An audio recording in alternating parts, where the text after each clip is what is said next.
हम महालक्ष्मी मिश्रा सब मिथिलावासी के स्वागत करै छी और मधुश्रावणी पूजा करे वाली पबनैतिनके बहुत सारा शुभकामनाएं दै छी। किया तऽ बहुत कठिन व्रत छियै, 15 दिन तक अनोन व्रत राखि कऽ तखन ई हँसी खुशीसँ बहुत 15 दिन निभाबै छै तऽ ई व्रतके पूजाके, तऽ हुनका सबके बहुत बहुत शुभकामनाएं। और आइ हम चारिम दिन के कथा कहब। चारिम दिन के कथा में दूटा कथा छै, एक सती के कथा छै और एक पतिव्रता कथा छै। तऽ अहाँ सब भगवती के प्रणाम कए कऽ और जे छै मोटी लए कऽ बैसू और कथा सुनू। सती कथा। ईश्वर सृष्टि करबाक इच्छासँ पहिने भगवान विष्णु, तखन महादेव और अंतमे ब्रह्मा के रूप में अवतार लेलनि।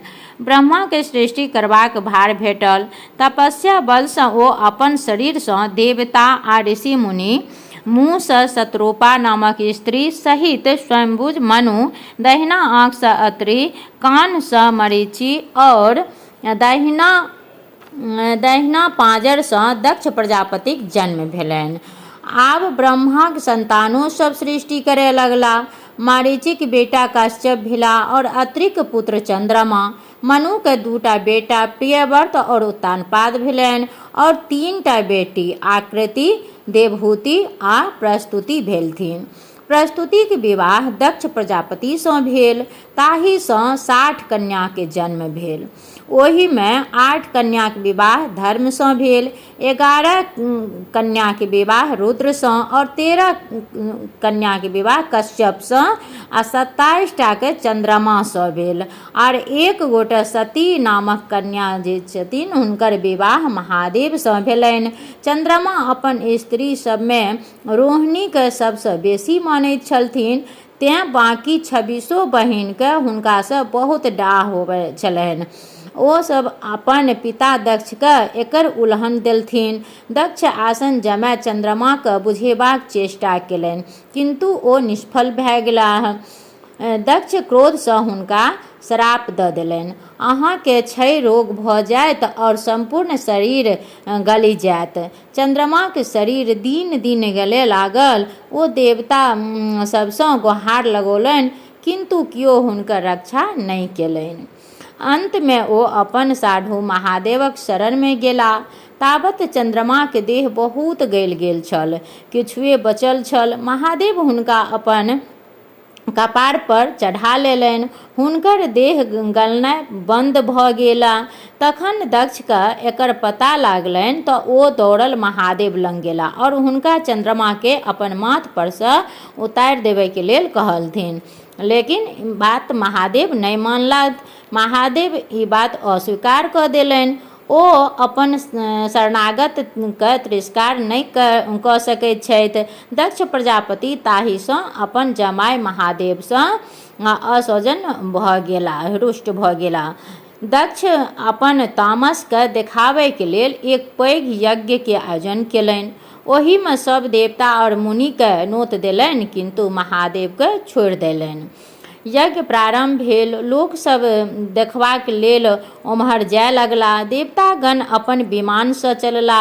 सबके अपन नैहर दिस जाइत देख सती महादेवके ओकर कारण पूछलथिन। सती जखन बुझलनि जे हुनके नैहरमे एतेक पैघ यज्ञ भऽ रहल अछि तऽ ओ महादेवसँ बिना नोतो ओतय जायके लेल जिद ठानि देलखिन। बहुत जिद करऽ लगलखिन कि नहि, हम अपन नैहर जायब। महादेव हुनका बहुत मनाबैत रहथिन कि नहीं जाओ, लेकिन ओ नहीं मानलथि। ओ बहुत जिद करऽ लगलखिन। अंतमे महादेव हुनका अपन सेवक वीरभद्रक संग नैहर पठा देलकनि। सती जखन अपन पिताके यज्ञ स्थलमे पहुँचली तऽ कियो हुनका बैसो तकके लेल नहि कहलनि। सब हिनका दिस ताकि ताकि कऽ कनाफुसकी करय लागल। अंतमे जखन सतीके सब देखैत देखैत आ महादेवक निंदा सुनैत सुनैत असहाय भऽ गेलखिन, तखन सती धधकैत यज्ञ कुंभमे कूदि कऽ आत्मदाह कऽ लेलनि। स्वाभाविक छल जे हुनकर संग जे वीरभद्र ओतय गेल छलाह ओ उत्पाद मचाबय लागलथि। दक्ष के गर्दन काटि देलकनि, यज्ञ मंडप के तहस नहस कऽ देलखिन, देवता और मुनि के मार कऽ भगौलक। महादेव के जखन पता लागल तऽ ओहो ओतय पहुँच गेला। हुनका क्रोध देख देवता सब कल जोड़ी के क्षमा प्रार्थी भेला। ओ सब कहलथिन जे अहाँके अपमानित करबाक दंड दक्ष पाबि गेला। आब यदि यज्ञ संपन्न नहि होय तऽ संसारक अनिष्ट भऽ जायत और बिना यजमानक ने यज्ञ कोना होयत। तेँ हेतु आब कहुना हुनका जियाउ। महादेव तऽ महादेव छथि, ओ भोला बाबा छथि, ओ तुरंते पिघलियो जाइत छथि। तऽ अंतमे ओढ़रदानी महादेव पसीज गेला और जग में बान्हल बकरी के मूड़ी काटि दक्ष के धड़ पर बैसा देलनि। ओ पुनः जीवित भऽ बौं बौं करय लगला। महादेव के हुनकर नव बोली बड़ प्रिय लागल।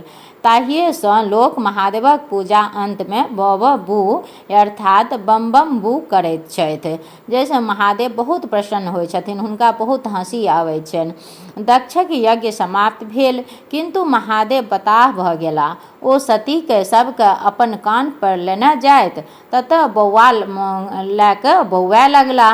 विष्णु भगवान के स्थिति जखन नहि सहन भेलनि तखन ओ अपन चक्र सँ सतीक सबके काटि काटि खसबय लगला।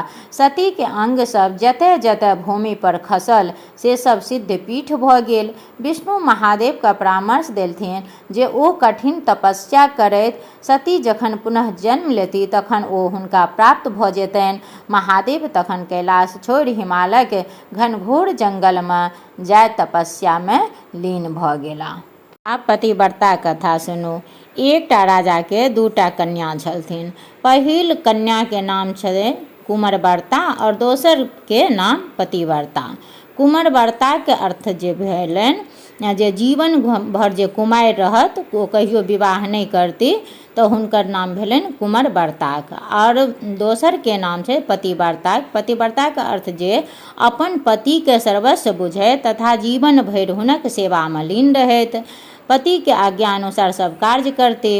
राजा पतिव्रताक विवाह एक राजकुमार सँ कराय हुनका सासुर पठा देलनि आ कुमरव्रता के नंदन वन में एक कुटी बनाय कऽ हुनका रहबाक व्यवस्था कऽ देलनि।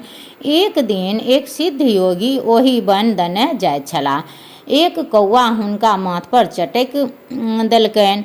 आब योगी क्रोध सँ कौआ के श्राप दऽ देलनि। कौआ जरि कऽ भस्म भऽ गेल। साधु भीख मांगैत मांगैत पतिव्रता के ओतय पहुँचला। पतिव्रता कहलथिन जे नंदन वन में आग लागि गेल छै, ओहि वन में हमर बहिनी के कुटी अछि, ओकरा बचा कऽ आओ, ताबत हम तुलसी के बेट दैत छी, तखन भीख देब। साधु हुनका डरौलथिन कि हमरा जँ शीघ्र भिक्षा नहि देब तऽ हम श्राप दऽ देब। ताहि पर पतिव्रता कहलथिन कि हम कौआ नहि छी जे अहाँ हमरा श्राप सँ भस्म कऽ देब। ई सुनि साधु अवाक भऽ गेला जे ई स्त्री तऽ हमरो सँ बेसी सिद्ध अछि, हिनका कोना पता। बाबाजी तुरंत नंदन वन गेला। ओतय ओ देखलखिन जे समस्त वन में आगि लागल छै, खाली कुमरव्रता के कुटी पतिव्रता के प्रभाव सँ बचल छै। बाबाजी तखन कुमरव्रता सँ कहलथिन कि अहाँ भरि जन्म कुमारी रहि कऽ तपस्या केलहुँ, किंतु अपन कुटी के नहि बचा सकलहुँ। अहाँक कुटी पतिव्रता के प्रभाव सँ बचल अछि, तेँ ई सिद्ध भेल जे कुमरव्रता सँ पतिव्रता पैघ अछि। ई बात सुनि कऽ कुमरव्रता जे रहथिन वह निश्चय केलनि जे ओहो विवाह कऽ पतिव्रता बनि जेती। भोर भेला पर जाहि पुरुषक दर्शन हुनका सबसँ पहिने होइतनि तिनके सँ विवाह कऽ लेती। ई निश्चय कऽ लेलथि ओ, और राति में सुतला। भोर उठलखिन तऽ भोरे भोर उठला के बाद जे छै हुनक प्रथम नजर एक कुष्ठ रोगी पर पड़ल। ओकर शरीर कुष्ठ सँ गलल जाइत छै, माछी सब भन भन करैया, लेकिन तैयो ओ निश्चय के अनुसार ओकरहि अपन स्वामी बना लेलनि। ओकरा अपन कुटिया में आनि कऽ ओकर सेवा करय लगली। दिन रात स्वामी के सेवा करैत, किंतु स्वामी के रोग बढ़ले जानि। अंत में एक दिन हुनकर पति कहि देलनि जे आब हम बेसी दिन नहि जीब, तेँ हमरा तीर्थ करा दिअ। ओ अपन पतिके ढाकीमे लऽ माथ पर उठाए विदा भेली। रास्तामे एकटा ऋषि सूली पर लटकल तपस्या करैत छलाह। पतिव्रता जखन अपन माथ पर सँ ढाकी उतारय लगली तऽ ऋषिके डाँड़मे चोट लागि गेलनि। हुनका समस्त शरीर कनकनाबे लागल। ऋषि हुनका श्राप दऽ देलथिन, जाहि स्वामी तो ऋषिके एतेक कष्ट पहुँचेला से स्वामी सूर्योदय से पहिने मरि जेथुन। ई सुनि हुनका बहुत दुख भेलनि और ओ ओही ठाम बैसि कऽ भगवान सूर्यक व्रत करय लगली और पहिनहु ततबा तपस्या केने छली जे हुनका विधवा होबय असंभव छल। महात्माके श्रापसँ पति मरि तऽ गेलथिन, लेकिन सतीके तपस्याके प्रभावसँ ओ फेर जीव उठलथिन और हुनक शरीर पूर्ण स्वस्थ भऽ गेल। एही तरह सतीके कतेको महिमा देखल गेल अछि। तेँ हेतु सती, सीता, सावित्री, अनसुईया, बिहुला आदि गुणगान एखनो धरि होइत अछि। यदि कोनो स्त्री मनसँ अपन पतिके सेवा करैत छै तऽ हुनका कोनो प्रकारक क्लेश नहि होइत अछि। ओ सती, सीता, ओ सावित्री जकाँ अमर बनि जाइत छथि। ई सुनते एकर बाद बिनती सुनि कऽ और प्रणाम करू भगवतीके, विषहाराके आ गौरीके, सबके पूजा करू। फिर मिलै छी दोसर वीडियोमे 5म दिनके कथा लए कऽ।